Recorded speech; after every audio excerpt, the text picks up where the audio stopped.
안녕하세요. 행주수산 홍현성 실장입니다. 오늘은 장어구이 식당 외식 창업, 지금부터 준비해야 되는 이유에 대해서 한번 이야기를 해보도록 하겠습니다.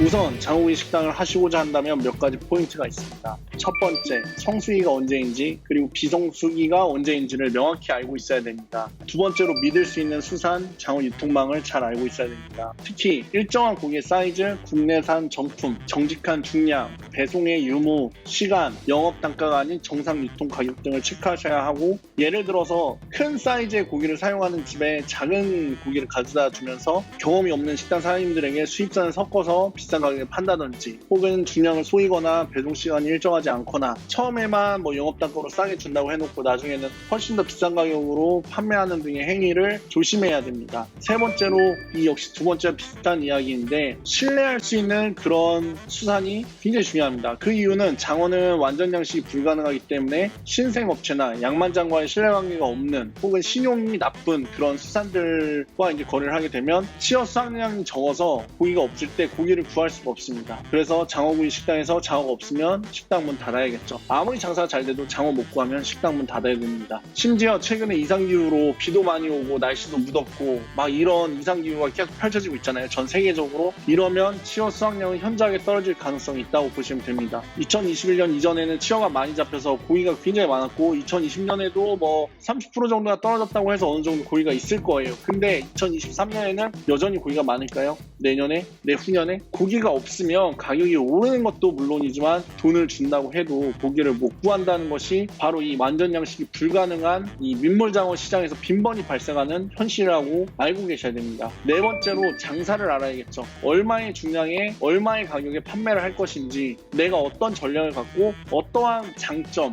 혹은 판매 전략, 장사 전략 그런 것들이 있는지 잘 알고 있어야 됩니다. 그리고 여기에는 또 선택권이 있어요. 예전과는 좀 다르게 식당을 운영할 것인지 아니면 장어 직판장을 운영할 것인지에 대해서도 한번 고민을 해보시면 좋을 것 같습니다. 크게 사업을 벌릴 것인지 아니면 국내산 민물장어 가격이 낮은 이 시기에 그냥 직판장을 여러 군데 운영하면서 소규모로 운영하지만 그것도 이제 돈을 많이 벌 수 있는 그런 수익 구조를 만들 수 있습니다. 그래서 이러한 것들이 이제 외식 창업에 있어서 반드시 고려해봐야만 하는 매우 중요한 요소들이라고 할 수 있겠죠. 만약에 지금부터 장어구이 식당을 준비하게 된다면 충분히 민물장어가 많이 팔리기 시작하는 시즌에는 배업을 해야만 하고, 그때부터 이제 민물장어의 가장 큰 성수기라고 할 수 있는 어버이날과 초복, 중복, 말복, 이때 이제 확 매출을 키울 수가 있습니다. 그리고 수익도 얻게 되겠죠. 그리고 이러한 시기를 계산해서 딱 1년 정도만 장사를 한다고 생각하고 빠져도 되고, 매출이 나오는 것을 바탕으로 가게를 판매하셔도 되고, 혹은 그 이후로도 계속해서 장사를 하면서 이제 다음 여름 장사, 겨울 장사 이런 것들을 계속해서 구상하면서 어떻게 할 것인지, 이 사업을 하면서 또 다른 거를 굴릴 수 있을지, 혹은 기존의 어떤 식당이나 외식 쪽에서 이제 일하시는 분들이 이쪽 시장에서 어떻게 진입할 것인지,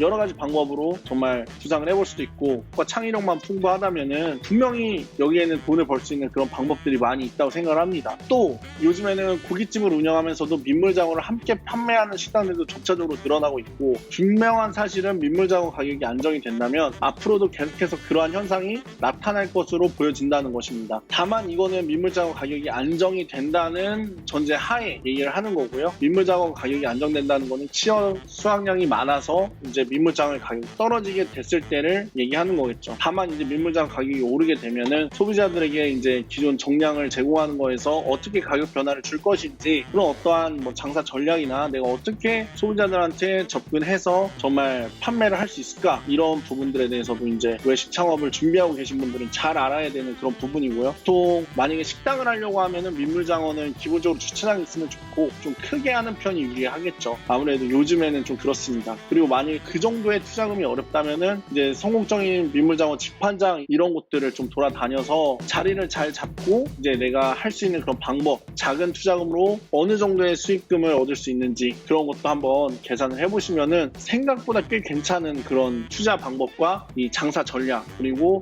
그런 방법들이 있다는 것만 일단 제가 알려드리겠습니다. 이제는 민물장어의 시즌이 끝나가죠. 추석이 지나면 뭐 매출도 이제 급감하게 되고 손님들도 많이 줄어들 텐데, 그럼에도 불구하고 만약에 2020년에 새롭게 외식 창업을 시작하려면 지금부터 철저한 준비를 바탕으로 시작을 하셔야 합니다. 만약에 어느 정도 개념이 잡혀 있다면 그 이후로는 매우 쉽겠죠. 그냥 좋은 장어를 받아서 팔면 됩니다. 장어구이 식당 혹은 장어 뭐 민물장어 집판장 이런 데서는 장어만 좋으면 된다. 장어만 좋으면 장사가 잘 된다. 이런 말이 있습니다. 그래서 장어가 좋으면 장사가 잘 될 가능성이 매우 높고 이를 바탕으로 하면 큰 돈을 벌 수도 있겠죠. 다만 민물장어가 이제 생물이고 날씨의 영향도 많이 받아서 여름에는 좀 부드러워질 수도 있고 가을부터는 질겨질 수도 있고 봄이 되면 다시 탱탱해지고, 그리고 뭐 시기에 따라서 이제 치어가 11월부터 2월까지 잡히니까 20개월이 지나면은 기름이 많이 떨어지고 이제 국고가 되는 거고, 뭐 12개월이 됐을 때 좋긴 하지만 그런 신고 중에서도 또 살이 많이 풀어지는 그런 고기들이 있고, 품질을 일정하게 맞추는 게 사실은 굉장히 어렵습니다.